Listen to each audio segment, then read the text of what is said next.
Hello，大家好，我係阿神，Hello，我係 K，係啦。咁今日呢，我哋就好榮幸啦，初嘗試初嘗試呢個 podcast 嘅。咁首先都分享下點解我哋會搞呢個 podcast。係咯，點解你會搞呢個 podcast 嘅咧？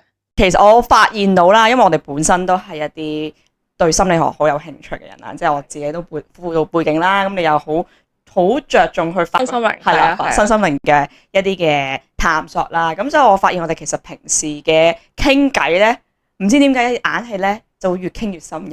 咁我覺得呢啲嘅資訊呢都可以分享俾大家咯。哦，係咁樣啦。好啊，俾啲掌聲。耶！咁而咧喺較早前咧，我哋其實已經喺網上咧收集咗一啲嘅意見啦。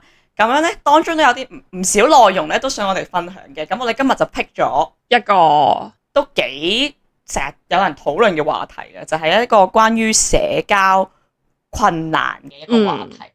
係啦，咁點解我今次會揀呢個話題咧？有少少就係因為我哋咁啱就係我就係 I 人啦，係啦，我就係 E 人啦。係啦，咁所以咧就係啦，咁所以咧就覺得應該會覺得 I 人有社交困難好合理咯，即係或者大家都會明白 I 人有社交困難係我明啊咁樣，即係唔使解釋太多。但係我冇諗過 E 人原來都有社交困難，同你傾完之後。係啊，因為嗱，我覺得呢一個其實好睇階段性嘅，即係成日都講 E 人啊，就可能係相對上外向啲，或者可能需要同其他人相處去叉電啦。咁但係其實我自己咁覺得嘅，對我嚟講咧，我長時間暴露喺人群之中咧，我都係唔得嘅，係啦，因為我都會有陣時突然之間哇覺得好嘈好嘈，我需要靜靜地去做自己嘢，去叉翻電嘅。我自己覺得，即係譬如做一個 I 人，我覺得我嘅社交困難就係在於面對人群講嘢。我覺得有啦，或者突然之間咧，你會要俾人叫出去咧，跟住我有試過，可能成塊面都紅晒啊，即係好緊張啊，跟住唔知要講乜啊，係咯，有試過呢啲啦，你有冇啊？得有嘅，因為咧，我覺得特別係我冇防備下或者冇預備下去做呢件事，可能 let's say 開會咁先算啦。咁你其實一定係對住一大班人噶嘛，係啊。咁跟住你無啦啦俾人剔你個名去講嘢，咁我覺得係都幾睇個人嘅狀況嘅，即係可能我唔 ready 嘅，咁我一定係會有緊張，即係好驚有蝦碌情況出現。咁自然係我諗係緊張多，咁我自己就冇話面紅嘅。咁你會唔會覺得，譬如如果掉你去一個充滿住陌生人嘅環境之下，你係咪覺得自己都游刃有餘啊？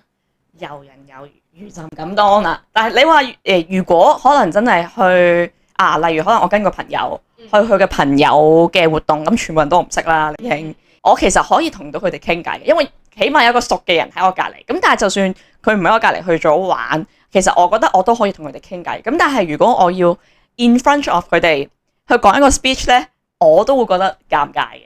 哦，即係如果你要當你一個要發表嘅時候，即係得個 spotlight 淨係喺你頭上嘅時候，你會比較難處理呢一個狀況嘅。但係如果係即係譬如好似一啲唔識嘅人同你坐低 one on one 或者即係一對幾，即係總之你融入一個新嘅圈子，裏面，然後要你同佢哋傾偈，即係呢個係一個有交流嘅情況之下，你會覺得 OK 嘅。係啊，對我嚟講其實唔大問題咯，好老實講，因為其實你所有人都係咁樣認識翻嚟嘅啫嘛，你都係由佢唔識，咁你同佢傾偈認識翻嚟，咁所以其實我覺得係一大班人，可能我都覺得係OK 嘅，都享受同人哋交流嘅，去認識多啲咯對嗰個人。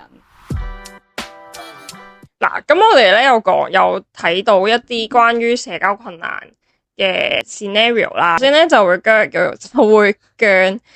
驚自己言行或者焦慮反應會俾人覺得，即係可能頭先我講話面紅啊，咁嗰啲就係一啲焦慮嘅反應啦，咁就會有負面嘅評價啦，導致一啲尷尬嘅情況出現啦，會俾人拒絕啦，或者令到人哋覺得好冒犯啦，咁因為咁樣咧而自己主動去迴避一啲社交嘅場合，或者係帶住強烈嘅不安去忍受呢啲情況。譬如社交，我覺得除咗係朋友之外，即係我諗通常係同陌生嘅人咯。同朋友我就覺得係一個社交，但係我會有尷尬或者會真係好不安嘅情況，我覺得會少啲，因為朋友始終係你已經認識你先會覺得佢係朋友㗎嘛，即係你喺佢面前應該有某程度上嘅表現過，係啦，即係有一面俾佢睇過。係啦，即係唔會去到勁 uncomfortable 嘅情況之下，我應該係你朋友嚟嘅咁樣啦。咁但係我覺得如果喺社交上面嘅一啲唔 comfortable 嘅情況，我諗好大部分都係對住一啲陌生嘅人啊，或者係一啲唔熟悉，起碼佢唔係你嘅朋友，亦都唔係你嘅家人嘅情況之下，我覺得會比較多嘅。譬如你都會係一個成日都會見到陌生人嘅人啦，喺佢同佢哋傾偈或者開展話題嘅時候，你會唔會覺得會好困難，或者會好怕喎？哇！我咁樣講，佢會點樣睇我啊？咁樣而影響咗你喺對話之中嘅表現啊？我覺得表現未必會影響，係會影響我同佢傾咩內容咯。係啦，即係你啊，其實我覺得嗱，我同一個陌生人傾偈咧，頭3句嘢啊，頭3、4句嘢啦，其實你都好易已經睇到，可能佢其實係傾向咩方式講嘢咧，即係可能係好幽默型嘅。咁我就好自然用一個好幽默嘅方式同佢繼續傾偈啦。如果佢係一個好認真型嘅，咁你咪認真同佢傾一啲話題咯。咁但係你又話我會唔會好驚去同佢哋傾偈咧？我覺得我唔係嘅，係啦，所以我都未必驚，因為啊，我會唔會突然之間面紅或者突然之間口窒咧，令到佢對我留下差嘅印象咧？我又真係唔會有咁樣嘅諗法㗎喎。但你會唔會有一啲，即係我作為 I 人，我有啦嚇，咁就係我會覺得好怕，可能拋咗一個話題，對方接唔到，可能冇興趣咯，未至於接唔到，或者傾下傾到去一個骨頭路嘅狀態，咁我就會覺得呢件事會點樣繼續落去啊？咁嗰刻我就會覺得好焦慮咯。咁跟住咧，我就會有呢個情況出現。咁你同朋友就都會㗎，傾下一個話題都會 end 㗎啦。我覺得你同朋友咧，就因為大家已經熟悉咗。我諗可能係我喺同陌生人嘅情況之下，都仲會覺得 dead air 係一個尷尬嘅事。我諗好多人都會覺得係咯。咁你覺得係唔係啊？ dead air 係有尷尬嘅感覺嘅。咁我可以控制 dead air 嘅程度去成點㗎嘛？即係咧，我同你傾完偈，個話題 end 咗。咁我可以令到嗰件事縮短嘅咪就係我諗一個新嘅話題咯。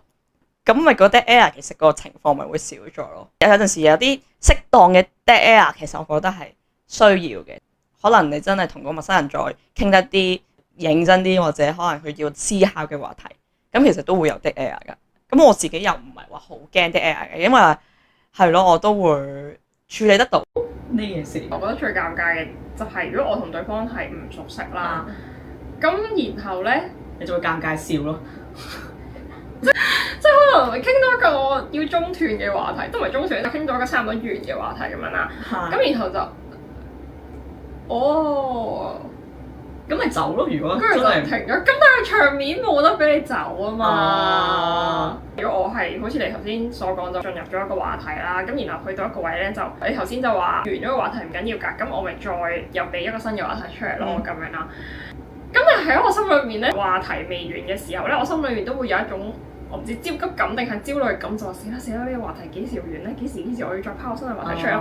即係就變咗我就會喺 even 嗰個話題未完嘅時候，我自己都會有一定嘅緊張啊，而影響到可能係我嘅反應會比較遲鈍啊，或者係我會俾唔到一個正常嘅我自己嘅反應出嚟。咁其實會唔會都影響緊你去認識一啲新嘅朋友咧？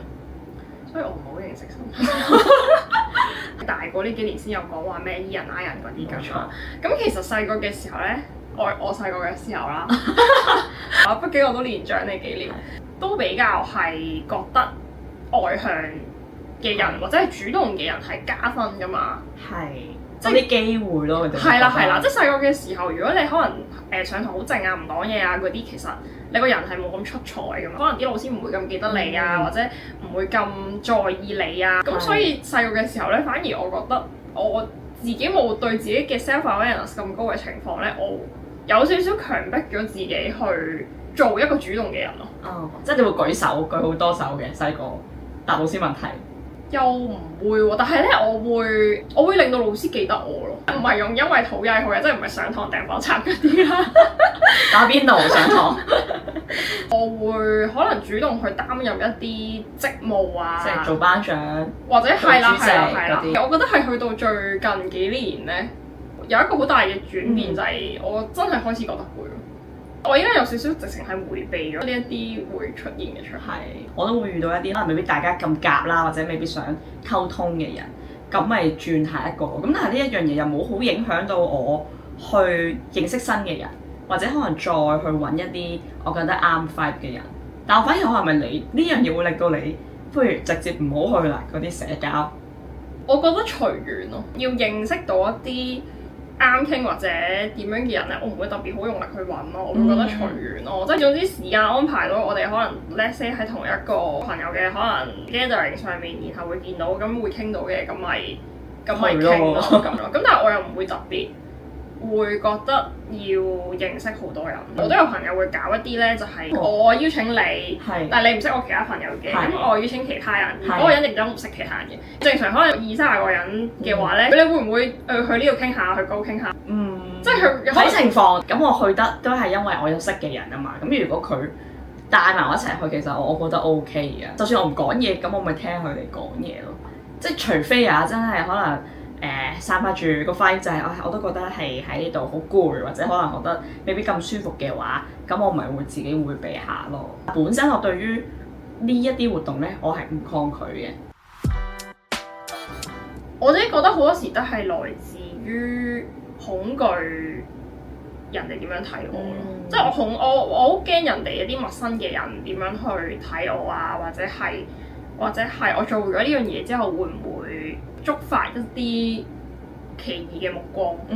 我覺得特別喺食飯呢件事係有機會發生，特別係去嗰啲 fine dining 咧，每一個 dish 佢都會幫你換一 set 㗎嘛。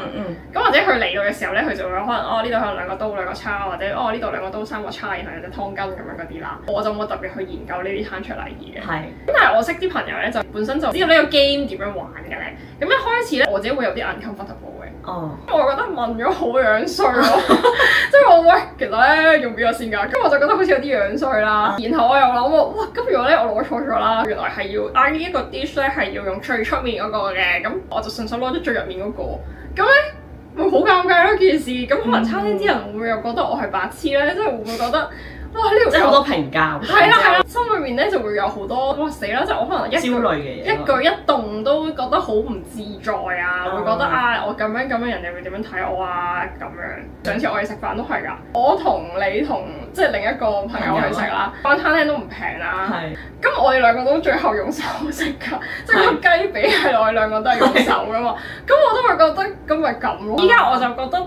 其實食飯最緊要係方便自己咯，個人唔好 mess 啲嘢唔好倒瀉啊。就算人哋覺得呢個要用 let's say 可能要用刀叉啊，咁但係我用咗匙羹，咁又點啫？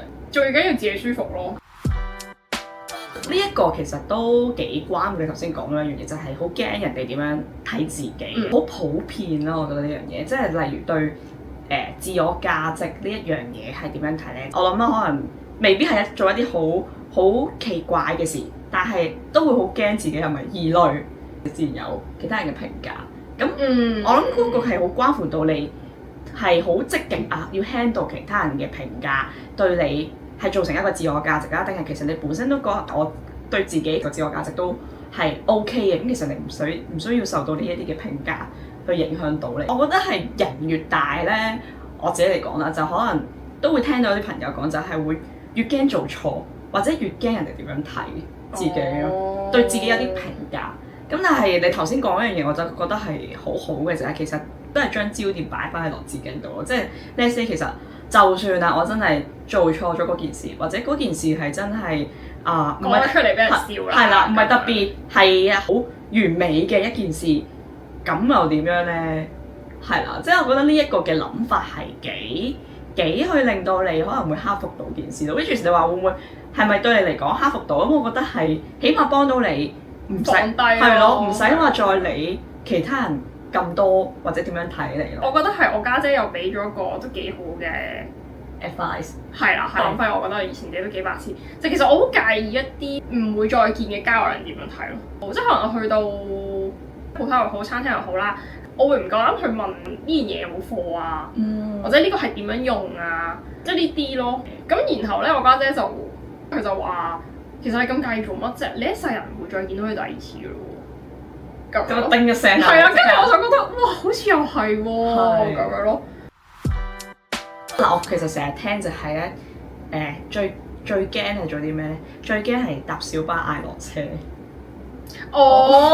哦，呢個係我都成日聽嘅。咁 which is 係我都有試過嘅。咁你驚唔驚啊？驚唔驚啊？我驚啊！我覺得嗰件事冇安全感，即係可能例如我第一次搭小巴，因為咧我讀大學嗰陣時咧，地鐵站咧離我學校係有啲遠嘅，就必須要搭小巴。咁我記得我第一日搭小巴，其實小巴你唔會知個站，或者佢冇個站牌喺度㗎嘛，就係靠你去到邊㗎。但係無啦啦突然之間咧有條友可以嗌落㗎喎，但係唔知個咩站㗎喎。你捉唔到路啊！係啦，咁呢啲我覺得對於我嚟講係一個冇安全感嘅狀態咧，我就會特別緊張咯，就係我就係好似我頭先講就係我會驚可能會唔會做錯咧，會唔會講錯啊？可能司機都會話：喂，阿妹呢度唔落得㗎喎，咁成車人㗎雙嘛。黃啊，點落啊？咁樣嗰啲又唔會咁樣發生㗎嘛。咁我自然就係我覺得對於我嚟講係一個係咪安全感大唔大嘅環境咯。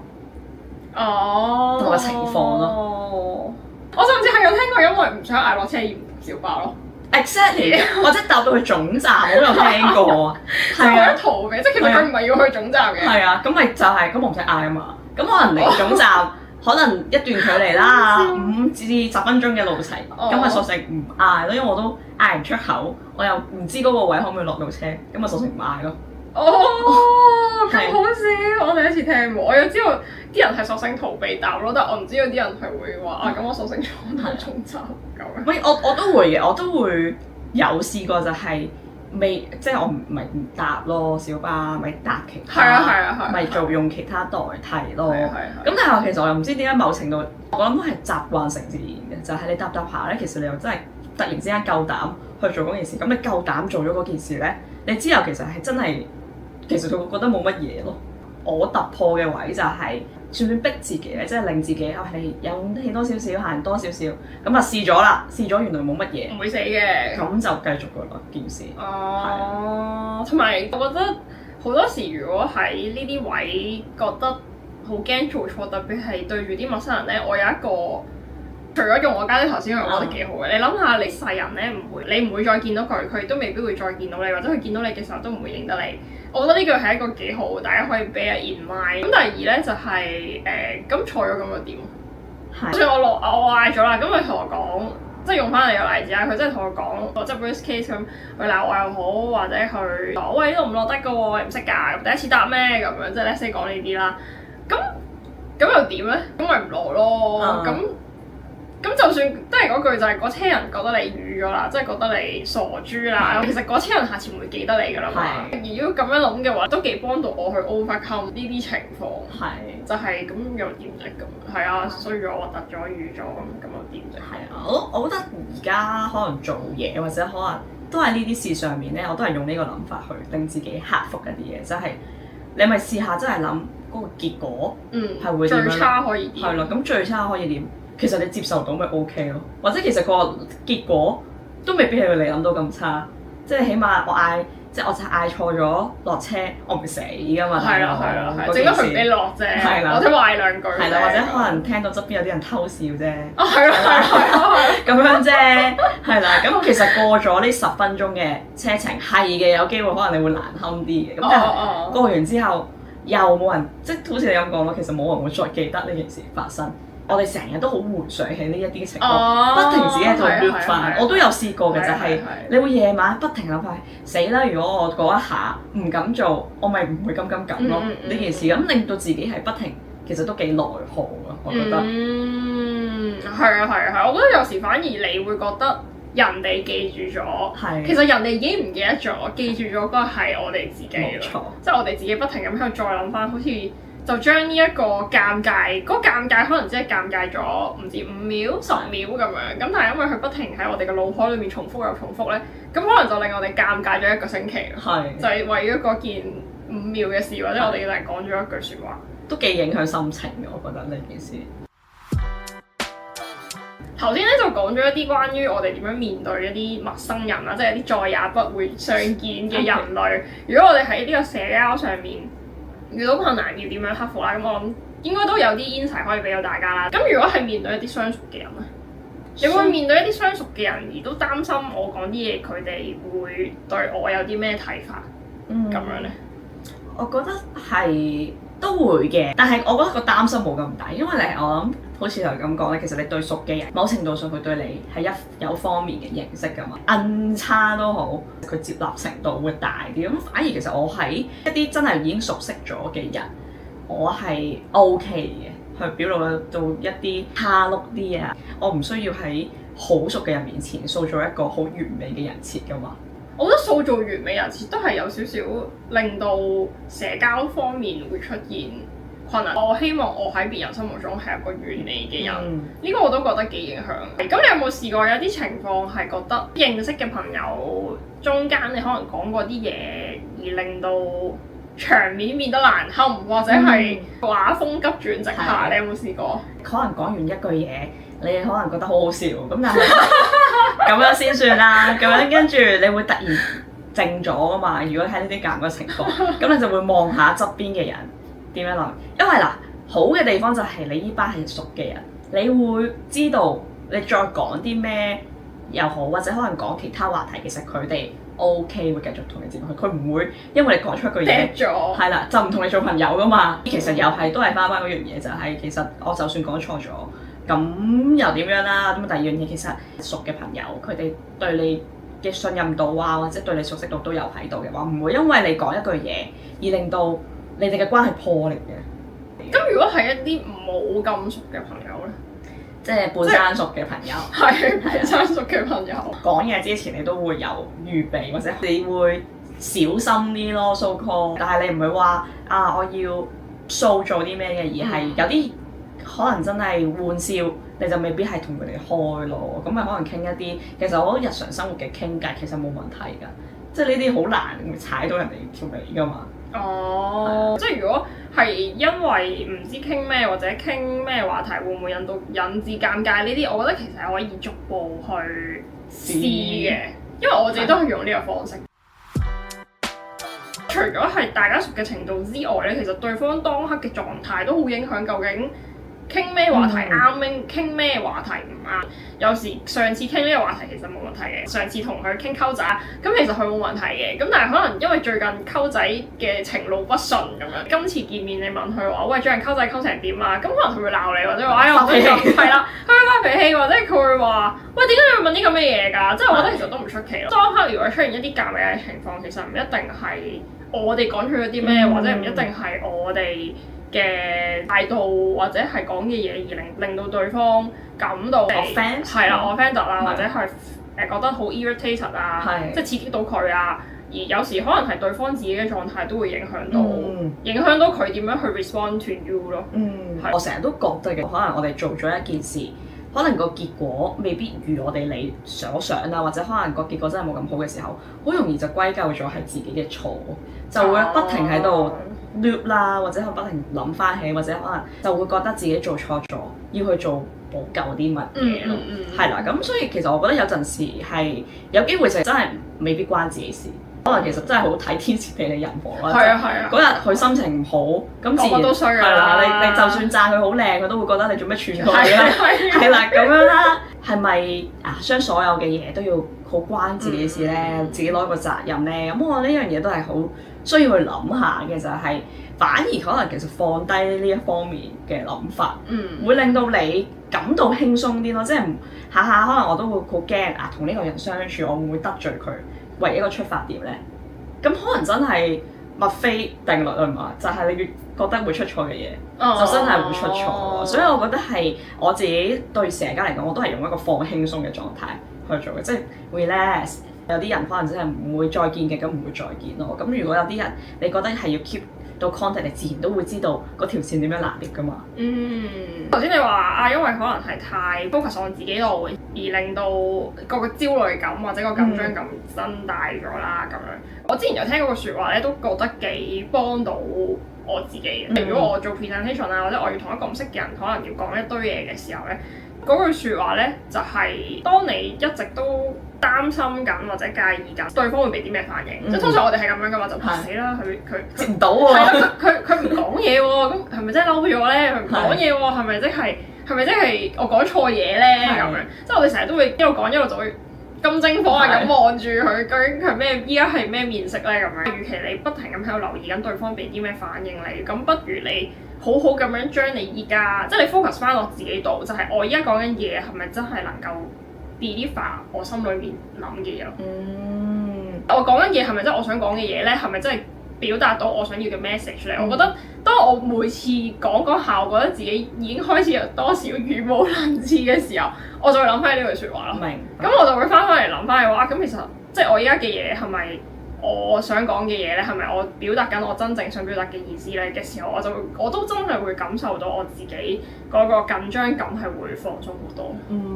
我覺得呢一個都會係幾幫到手嘅，就係你其實你溝通最緊要係啲咩咧？就係你表達到你意思，人哋 get 你啫嘛。與其咁擔心咁多 response 後嘅後果，或者一啲其實未發生嘅後果，你都擔心緊嘅，咁不如好好咁樣講好你嘅説話。我覺得呢一個係喺我自己溝通或者社交當中都幾着重嘅一件事咯。我覺得當你focus 翻落自己，即係我都覺得我講嘅嘢冇問題啦嘅時候，但係對方都有啲唔係咁好嘅反應，可能佢反應不如預期，或者係佢會覺得 feel offended 啊呢啲嘅話，咁我都會覺得問心無愧咯。就因為我已經做到最好啦，就係反而有時因為你太緊張而講嘅有機會冒犯到大家，即係可能講個過咗火嘅玩笑，我覺得大家好似冇乜反應喎，好似有啲悶場喎，等我嚟熱一熱嘅氣氛啦咁樣，跟住然後講咗個過咗火位嘅玩笑啦，咁就不如好好即係咁説話係啦，即係 focus on 你嗰下講出嚟嘅嘢係咪真係表達緊你真正想表達嘅意思？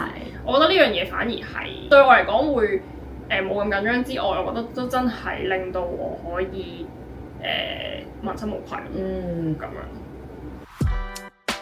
我覺得啦，幾樣重點啦，其實咧，無論係可能而家成日講嘅 I 人又好，E 人都好咧，其實都會可能喺社交上面對一啲嘅情況，或者可能面對一啲嘅問題嘅。咁最重要就係你點樣去睇呢件事嘅，因為某程度上我哋可能好多時候好介意人哋點睇，所以令到我哋社交好緊張，或者可能我哋喺社交上覺得自己出錯咗。咁但係其實社交或者溝通係雙向嘅，最重要就係你可能同你溝通嘅時候，你表唔表達到你想講嘅意思，人哋 get 唔 get 到你想講意思，咁你自然其實你社交同埋溝通嚟講都係會一個好自然嘅狀態發生咯。咁所以其實後續會發生啲咩嘅？